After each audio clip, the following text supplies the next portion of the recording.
Enzo Fernandez agent call for unity between Chelsea and Enzo Fernandez. And also, Real Madrid will be going all out for Michael Olise. And Liam Rosnier is likely going to be sacked just in case. But before I proceed towards everything I want to talk about, please do well to like this video, share, and also subscribe. Make sure you subscribe because that's the only way you can support us on this platform. We are going to be starting with Enzo Fernandez based on the latest trend concerning him.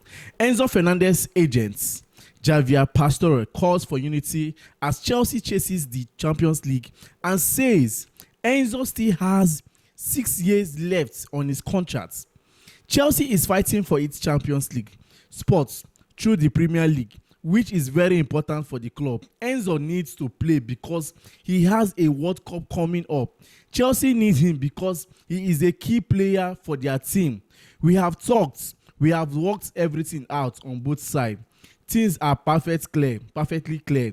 There is no conflict whatsoever. Enzo still has 6 years left on his contract, and we need to work together, which is what we are doing.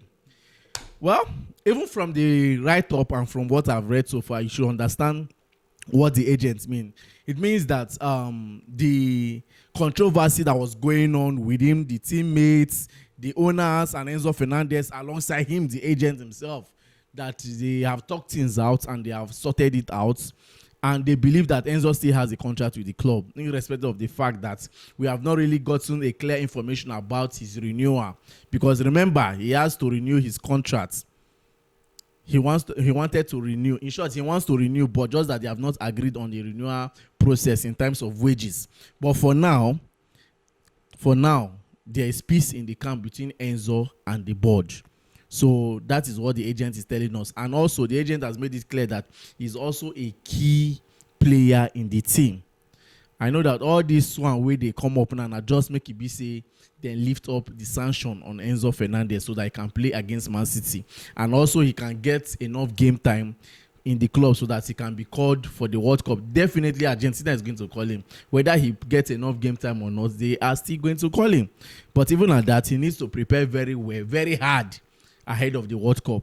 So the agent is trying to clear the air that when it comes to Enzo Fernandez case, saga, and whatsoever that people may think of it, that it has been cleared, the conflict has been settled, that everybody is pushing forward, like no problem again. But me and you know say, not just for the main time. All these things are just for the main time. Maybe true, they don't scrutinize Enzo behind. But come to think of, what did he really, according to the agent, said that the media misunderstood what he was trying to pass, misunderstood the message, and also misinterpreted the message. And the other way around too, not true. Because if you go see, when it comes to media, we have to be very careful. We especially, the way they carry push out information, and those Twitter people, the way they push out information, sometimes you see something that is not real, they'll make it look as if it is real, as if it is true. So, Enzo case, from this point forward, I would just urge everybody should just move forward and let's think about the Champions League. Just like the agent have said, Chelsea have a Champions League spot to qualify in. So let's just move on and see how everything plays out. Truth be told, we still need him. Yes. I know that I want him to serve his punishment, but looking at the way the club is right now, we need him. He's one of our key players.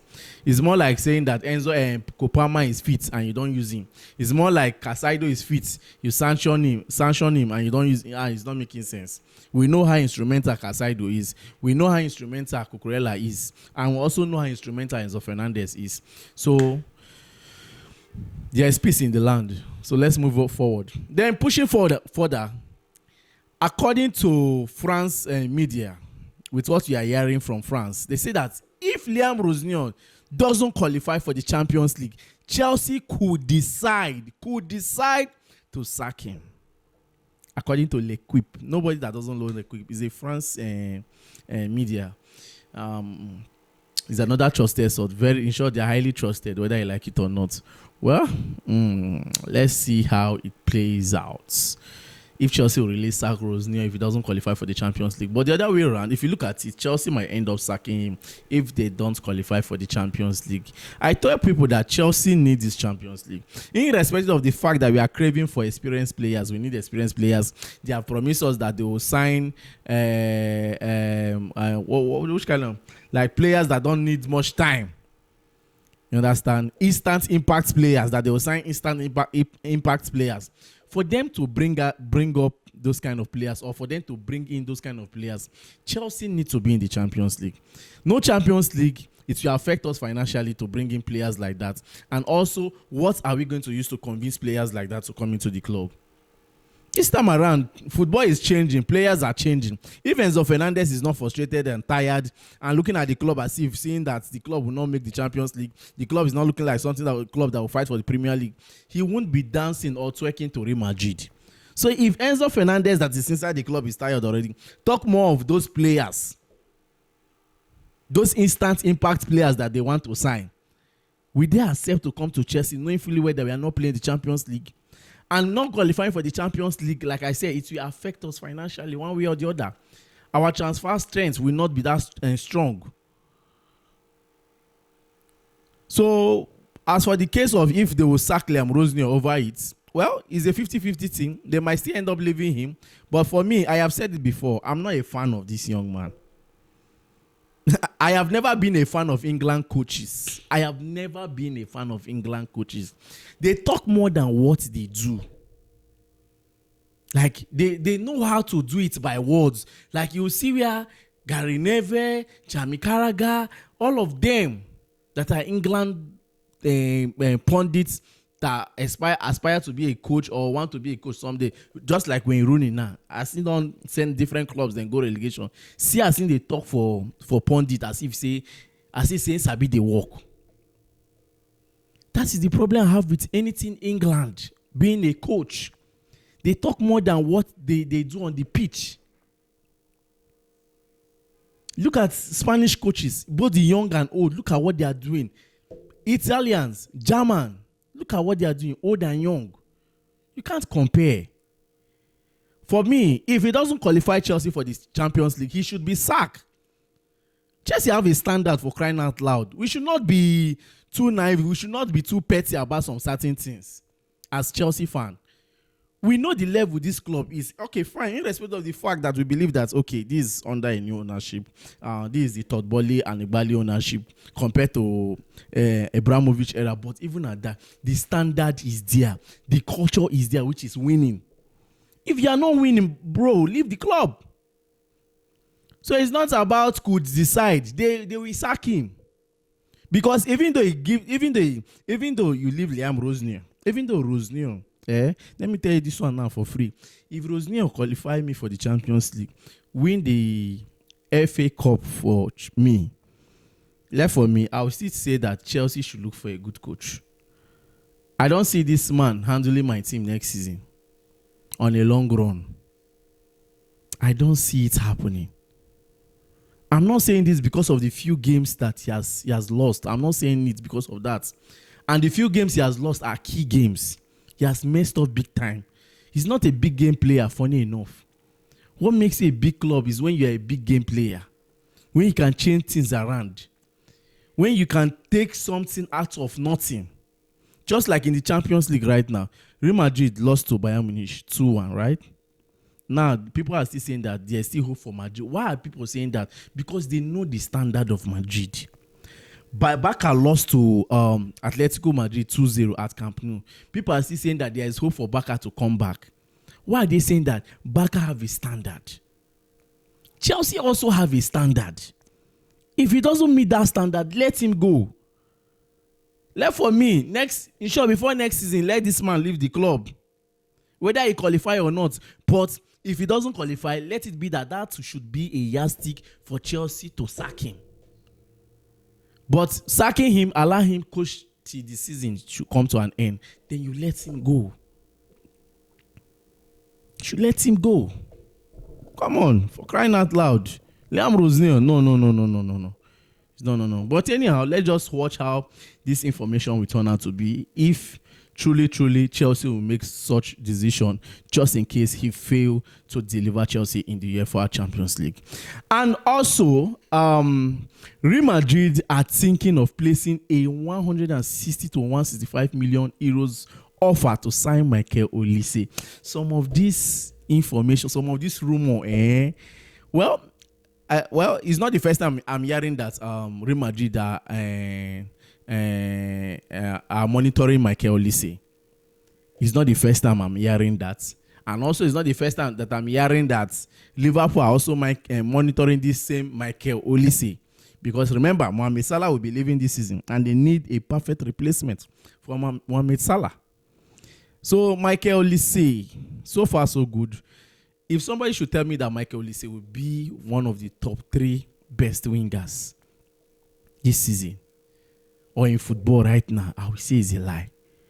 When you call top 3 wingers, you definitely, there is no how you will not mention Michael Olise. Olise has built himself. He has set a standard for himself. And that standard cannot be changed.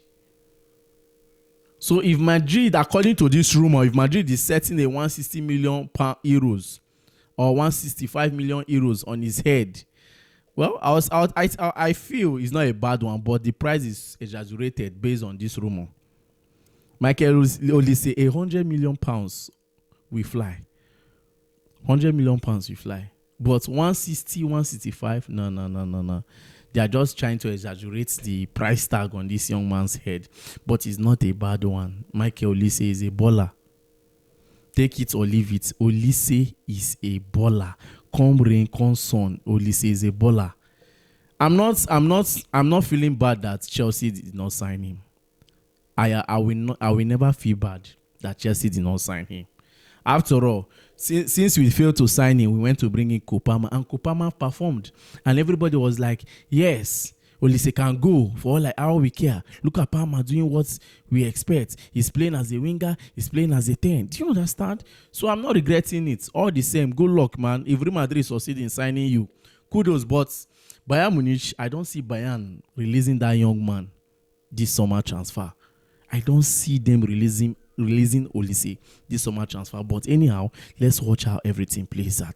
And also, Garnacho on playing at Wembley. Garnacho said something when they asked him on an interview today at playing at Wembley. He said that, yeah, I love this stadium. I have never played a bad game at Wembley. It's always a good feeling. That means against Leeds, we should be seeing you at Wembley. Yes, now Inter say never play any bad game for that stadium before. Say all in game when you don't play back then when they Manchester United they did very very good. So I should be expecting Garnacho at Wembley in the FA Cup and semi-final against Leeds. So since you have not played any bad game, I want to see, in short, prove me wrong. And not only that, according to Sports Witness, they say that Tottenham Hotspur, Chelsea, and Newcastle are in this picture to sign a Frankfurt young star, Nico Elzivic. Well, I don't really know much about this young man. Let me be frank. I don't really know much. I won't come here to tell people that this one is like this one is like this. I don't really know much about him. But what I know is that he's a German player and also he's an attacking midfielder. He's 15 years of age. Nico Elzivic is 15 years of age. He's being monitored by Chelsea, Newcastle, and Tottenham Hotspur. Also, checking very well. I guess AC Milan and Real Madrid are also in the picture monitoring this attacking midfielder. So I don't have much to say about him, but I just want to let you guys know that we still have more prospects that will be coming. But come to think of it, all these German players coming from Bundesliga, all these German side, I don't really fancy them. I don't know why I don't like players that are being groomed in Germany, that they excel more in Germany, excel more in the German league. Then when you bring them to another league, they try to struggle, especially in the Premier League. But whichever one, let's see how everything plays out. This one that we have been hearing prospects over the instant impact players. You have not heard one instant impact player rumor that, okay, Chelsea, we are monitoring this. Chelsea, we have not heard it. The summer transfer will soon start. It's from here that we will know. But anyhow, the World Cup is coming. I think the World Cup will play a major role for players that they will be signing. Because now so Enzo been carry come. If not for that World Cup performance, tell me why Chelsea will pay 105 to sign Enzo Fernandez. So guys, I guess that will be all for now. Drop your thought at the comment section and don't forget to like, share and subscribe for more. My name is Peters.